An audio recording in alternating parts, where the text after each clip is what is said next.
Assalamualaikum warahmatullahi wabarakatuh. Bertemu lagi dengan Ustazah Helen pada pelajaran IPA. Dan kali ini kita akan melanjutkan materi kita yang minggu lalu, yaitu tentang sistem gerak pada manusia. Sistem gerak pada manusia ini dibagi menjadi 3 bahasan.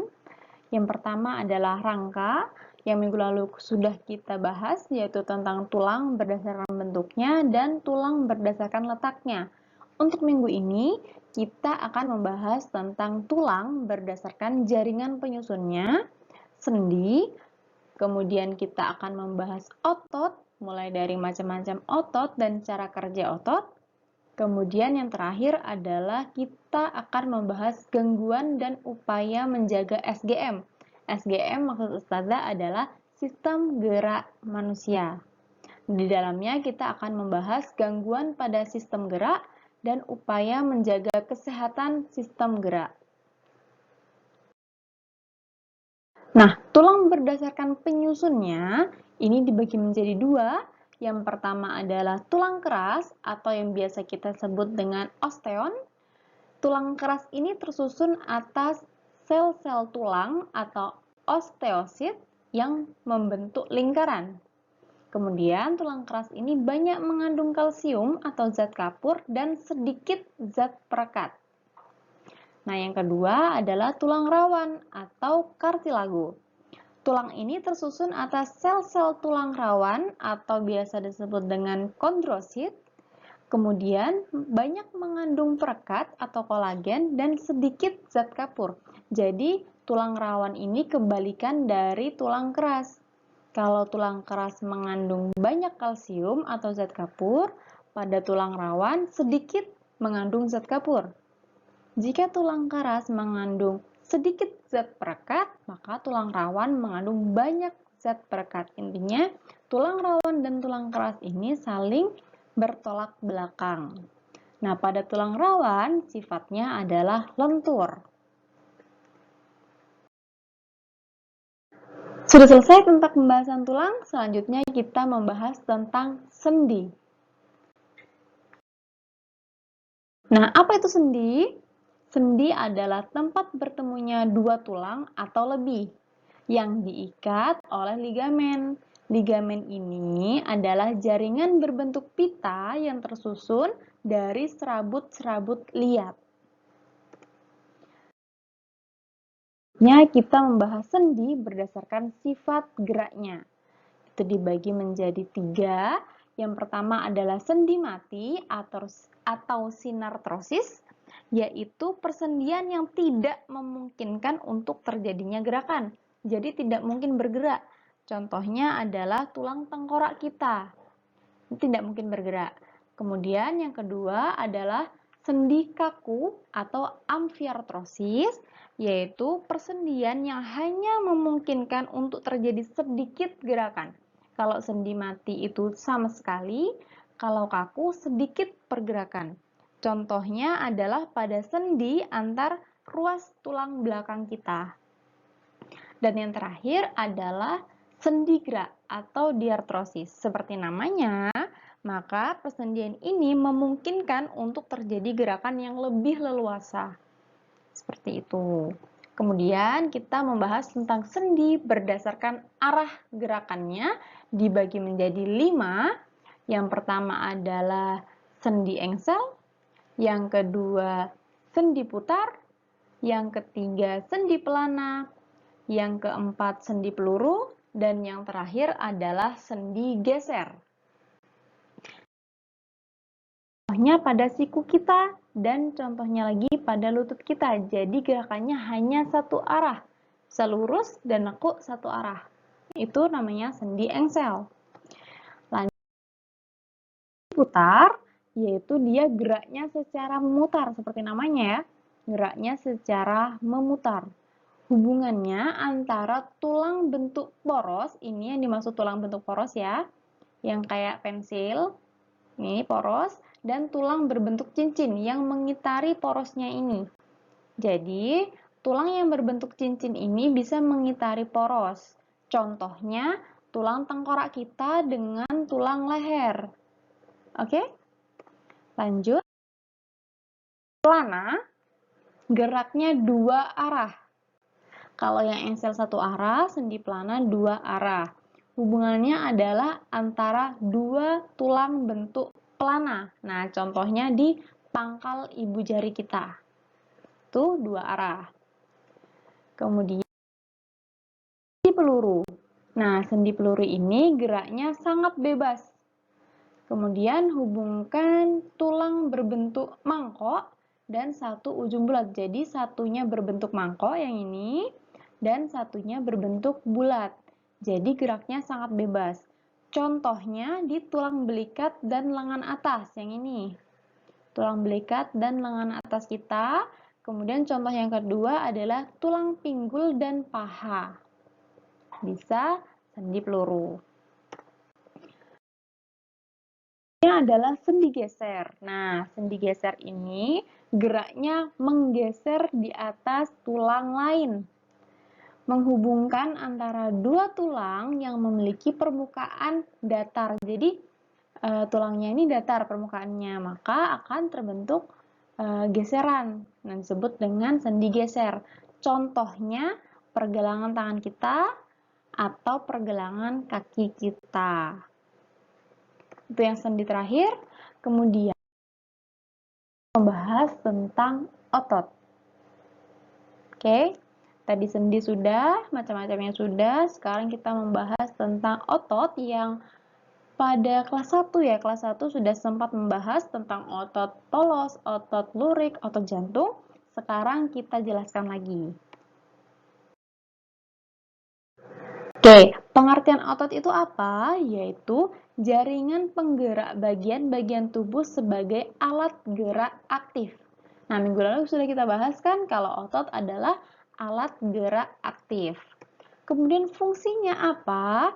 Yaitu membantu tulang agar dapat bergerak. Nah, sifat dari otot ini ada 3. Yang pertama adalah kontraktibilitas, yaitu mampu memendek. Yang kedua adalah ekstensibilitas, mampu memanjang. Dan yang terakhir, otot mempunyai sifat elastisitas, yaitu mampu kembali ke bentuk semula. Jadi otot itu bisa memendek, bisa memanjang, dan bisa kembali ke bentuk semula. Jenis-jenis otot. Nah, ini jenis-jenis otot. Ada otot jantung, ada otot rangka, ada otot polos. Nah, bedanya ketiga otot ini apa sih? Kita bahas satu persatu. Oke, yang pertama kita bahas tentang otot jantung dulu. Sesuai namanya ya, otot jantung terletak di jantung kita. Kemudian bentuknya memanjang dengan garis gelap terang ini. Bisa kalian lihat, gelap terang. Kemudian intinya di tengah. Nah, ini. Inti titik-titik ini. Nah, dia berada di tengah. Sistem kerjanya tidak sadar sepanjang hari. Jadi otot jantung ini terus bekerja selama kita masih hidup dan kita tidak sadar mereka bekerja. Jadi kerjanya itu tidak sesuai kehendak kita. Mereka kerjanya sendiri gitu. Oke, udah paham ya? Selanjutnya adalah otot rangka atau yang biasa kita sebut dengan otot lurik. Karena penyusunnya selurik dan gelap terang. Jadi dia mirip seperti otot jantung, lurik-lurik gitu ya, gelap terang. Tapi bentuknya dia silinder dan intinya ada banyak dan letaknya di tepi. Kalau otot jantung di tengah, nah kalau otot rangka atau otot lurik itu di tepi dan intinya banyak. Kerjanya secara sadar. Oke? Otot rangka kerjanya secara sadar. Reaksi terhadap rangsang sangat cepat. Sudah ya? Oke. Kemudian yang terakhir adalah otot polos. Otot polos penyusunnya adalah sel otot polos, sudah pasti. Bentuknya gelendong, nih bisa dilihat ya, bentuknya gelendong. Intinya ada satu di tengah. Jadi masing-masing ini kan otot satu otot. Intinya di tengah satu, satu lagi intinya cuma satu. Jadi masing-masing mempunyai satu inti yang terletak di tengah. Kerjanya tidak sadar. Oke. Jadi, kalau untuk mengingat Otot polos nggak sadar. Otot lurik sadar. Oke. Otot jantung tidak sadar, tapi bentuknya kayak otot lurik. Jadi otot jantung ini kayak persatuan antara otot polos dan otot lurik. Kerjanya tidak sadar sama kayak otot polos, tapi bentuknya dan coraknya sama kayak otot lurik, gelap terang gitu. Oke, kita lanjut ya. Cara kerja otot. Nah, cara kerja otot ini ada dua. Yang pertama adalah sinergis, yaitu dua otot atau lebih yang bekerja sama dengan tujuan yang sama. Jadi, sinergis itu mempunyai tujuan yang sama. Jadi, mereka bekerja sama. Kayak misalnya kalian kerja kelompok gitu. Berarti kalian bersinergis, kayak gitu. Kemudian yang kedua adalah antagonis. Udah pasti antagonis adalah lawan dari sinergis. Maka, artinya antagonis adalah dua otot atau lebih yang saling berlawanan. Oke? Sinergis dan antagonis. Kalau sinergis bekerja sama, kalau antagonis saling berlawanan. Kita lanjut. Gangguan dan upaya menjaga kesehatan sistem gerak. Kita mulai dari gangguan pada sistem gerak dulu. Nah, gangguan pada sistem gerak itu cukup banyak ya. Ini adalah sebutkan beberapa contoh yang ada di buku paket dan buku LKS kalian. Di antaranya polio, rakitis, tetanus, riketsia, osteoporosis, artritis, fraktura atau patah tulang. Terus ini yang udah kalian pelajari waktu MI atau SD, yaitu kifosis, lordosis, skoliosis. Ini adalah gangguan pada sistem gerak. Kemudian, gimana sih upaya menjaga kesehatan sistem gerak kita? Nah, yang pertama adalah olahraga teratur minimal 30 menit per hari dan terjadwal. Jadi, setiap hari olahraga minimal 30 menit. Kemudian, berhenti membiasakan membunyikan sendi. Maksudnya membunyikan sendi itu biasanya kita plotek-plotek tangan tuh. Jari-jari tangan kita, kretek-kretek ya, kayak gitu tuh. Itu sekarang mulai dihentikan biar nggak bergeser tulangnya, oke? Kemudian duduk dengan posisi yang benar. Nah, duduk dengan posisi yang benar ini untuk menghindari kita punya gangguan kifosis, lordosis atau skoliosis. Makanya kalau duduk harus tegak dan dengan posisi terbaik ya, jangan bungkuk, jangan bengkok-bengkok ke sana kemari kayak gitu. Terus selanjutnya berjemur pada pagi hari. Jadi kenapa kita harus berjemur pada pagi hari? Karena sinar matahari pada saat pagi itu membantu tubuh kita untuk memproduksi vitamin D. Gitu ya. Sinar matahari membantu tubuh kita memproduksi vitamin D. Bukan sinar mataharinya mengandung vitamin D, salah. Tapi sinar matahari hanya membantu tubuh kita. Oke, sudah cukup jelas ya? Kemudian yang terakhir adalah meningkatkan kandungan kalsium dan vitamin D. Ini bisa kalian konsumsi. Misalnya kalau misalnya yang kandungan kalsiumnya kalian bisa ambil dari makanan atau sayuran kayak gitu. Vitamin D juga sama. Oke? Nah, selesai. Kemudian ada tugas kelompok, yaitu pada buku paket aktivitas 1.4 halaman 32 tentang mengidentifikasi sendi-sendi yang bekerja pada aktivitas sehari-hari. Oke? Nah, petunjuk pengerjaannya untuk kelas 8 Hafidhoh, anggota kelompok berdasarkan nomor absen. Jadi kelompoknya dibagi menjadi 4 kelompok. Kelompok 1 absen 1-3 dan seterusnya. Sampai 4 kelompok, oke? Kemudian untuk langsung ya Ustazah gabung Hafiz dan Hafidhoh karena satu hari barengan. Kelas 8 Hafiz juga sama berdasarkan nomor absen. Jadi 6 kelompok tapi. Jadi 6 kelompok sesuai ini ya. Kelompok 1 absen 1-3, kelompok 2 absen 4-6 dan seterusnya. Kalau kalian ada yang nggak hafal absen, silahkan cek absensi IPA. Di sana sudah ada nomor urut kalian, absen nomor berapa. Oke? Formatnya gimana? Nah, formatnya kalian bisa tulis di kertas folio atau di buku kalian biasa, buku tulis biasa, bisa tulis di HVS terserah, bisa diketik terserah kalian. Oke?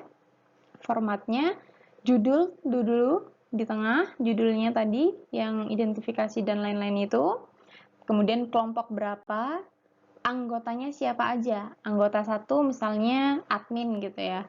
Nomor absen berapa, terus nomor 2 siapa, dan nomor 3 siapa. Terus dalam kurung nomor absen masing-masing. Terus selanjutnya adalah hasil pengamatannya dalam bentuk tabel. Jadi kalian lihat perintahnya yang ada di buku paket, kemudian kalian tulis hasil pengamatan kalian dalam bentuk tabel yang sudah tersedia. Itu kan ada 5 tuh, berarti tinggal poin 1 sampai nomor 5 itu sendi apa kayak gitu, oke? Terus deadline-nya hari ini tanggal 2 Agustus 2021. Bener ya? Sekarang tanggal berapa ya? Bener ya, tanggal 2. Oke, pukul 17.00 WITA.